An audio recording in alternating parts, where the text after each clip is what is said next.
ہے قول محمد قول خدا فرمان نہ بدلا جائے گا، بدلے گا زمانہ لاکھ مگر قرآن نہ بدلا جائے گا۔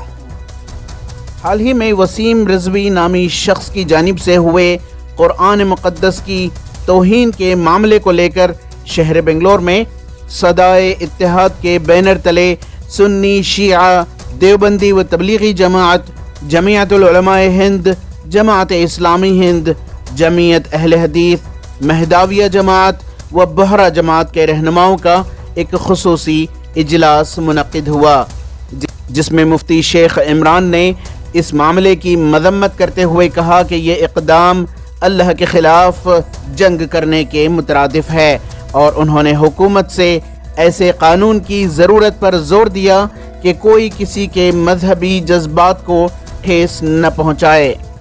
ہے قول محمد قول خدا فرمان نہ بدلا جائے گا، بدلے گا زمانہ لاکھ مگر قرآن نہ بدلا جائے گا۔ ایک بہت اچھا شعر یہ بھی آپ کے سامنے میں رکھنا چاہوں گا۔ دشمن نہ ملے گا تمہیں وسیم رضوی سے بدتر، دشمن نہ ملے گا تمہیں وسیم رضوی سے بدتر، رہبر نہ ملے گا تمہیں قرآن سے بہتر۔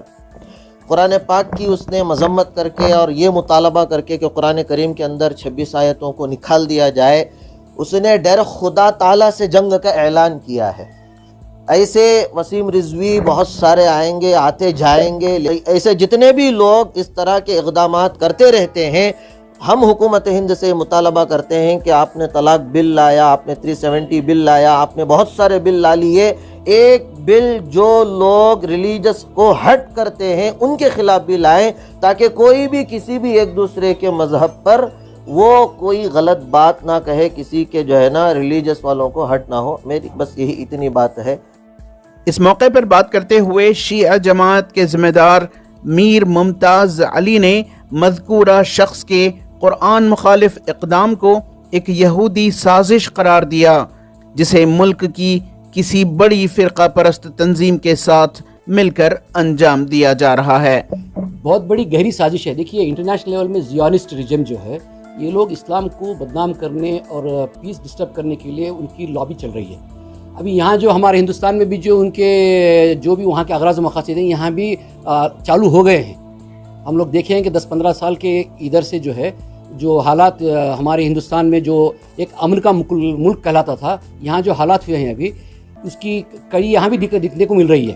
جو ہم لوگ وہاں دیکھ رہے ہیں انٹرنیشنل لیول میں سنتے تھے، ابھی ہم لوگ خود دیکھ رہے ہیں۔ یہ وسیم جو ہے یہ بھی وہیں کا ایک مہرہ ہے۔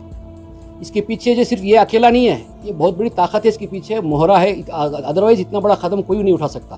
اس کے پیچھے ایک تنظیم بھی ہوگی، پاورفل تنظیم بھی ہوگی، کچھ لوگ بھی ہوں گے پاورفل جو اس کو آگے پیش کر کے، اس لیے کہ اس میں نام مسلمان کا نام ہے۔ نامہ نگاروں سے بات کرتے ہوئے صدائے اتحاد کے ذمہ داران نے بتایا کہ اس اجلاس میں یہ متفقہ طور پر فیصلہ لیا گیا، جس میں یہ طے پایا کہ توہین قرآن کے مرتکب کو کورٹ میں گھسیٹا جائے کہ اسے سبق آموز سزا دلوائی جا سکے۔ اس کافر نے جس طریقے کی حرکت کی اور مسلمانوں کو دلوں کو جو رنجش پہنچا ہی ہے، ہم گورنمنٹ سے یہ گزارش کرتے ہیں کہ اس کافر کو سزا دی جائے، اس کے خلاف قانونی کارروائی کی جائے اور اسے ترنت اریسٹ کیا جائے۔ اب حکومت سے یہی مطالبہ کر سکتے ہیں کہ بھئی ایسے افواہ اٹھانے سے پہلے ان کو روک کیوں نہیں لگایا گیا۔ اب اس سے پہلے ہم نے سنے تھے کہ کیا مسلمانوں میں ڈیوائڈ اینڈ رول کرنے کی بات ہے، یہ کیا ہے سمجھ کے باہر ہے۔ اس کے پیچھے کون کیا ہے یہ دیکھنے کی ضرورت ہے۔ اب تک تو بہت دوریاں ہو گئی ہیں، اور دوریاں مت بڑھائیے، یہ درخواست ہم صدائے اتحاد سے کرتے ہیں۔ اب رہی بات، اب صدائے اتحاد سے طے ہوا کہ ہائی کورٹ سے جو ہے ان کے اوپر کرمنل چارج کریں گے۔ اب انشاءاللہ اب اس کے پیچھے جو کارروائی ہوگی وہ ہوگی۔ اسے کنڈم کرتے ہیں، تمام مہدی جماعت سے کنڈم کرتے ہیں، گلوبلی مہدی جماعت تمام اس کو کنڈم کرتے ہیں، اور اس پہ جو ہے کڑی کارروائی کرنے کا ہم اپیل کرتے ہیں۔ اس کے خلاف جو ہے صدائے اتحاد کرناٹک ہم لوگوں نے یہ ابھی ریزولوشن پاس کیا ہے کہ یہ صرف مذمت کرنا ہی نہیں ہے، اس کو لیگلی بھی فائٹ کرنا ہے۔ پی ایل ہو سکتا ہے ایڈمٹ ہو یا نہ ہو، اگر ایڈمٹ ہوگا تو پھر لیگلی ڈیفینڈ کرنا پڑے گا، اور ہم کرناٹکا ہائی کورٹ میں جو ہے اس کے خلاف ایک پرائیویٹ کمپلین یعنی کہ کرمنل پٹیشن فائل کر کے اس کو اریسٹ وارنٹ انشاءاللہ ہم لوگ ضرور دکھانے کی کوشش کریں گے۔ قرآن کی عظمت جو ہمارے دلوں میں ہے اس کو مجروح کیا ہے انہوں نے. ہم حکومت ہند سے اپیل کرتے ہیں کہ اس میں جو ہے اس کو کڑی سے کڑی سزا دی جائے. اس سے جو بھی ہمیں وسیم نذیر کے بارے میں ہمیں اگینسٹ کر رہے ہیں, کورٹ کے ذریعے جا کے ہمیں ہر چیز سے اسے فائٹ کریں گے. ETV بھارت کے لیے بنگلور سے رفیق جبار کی رپورٹ.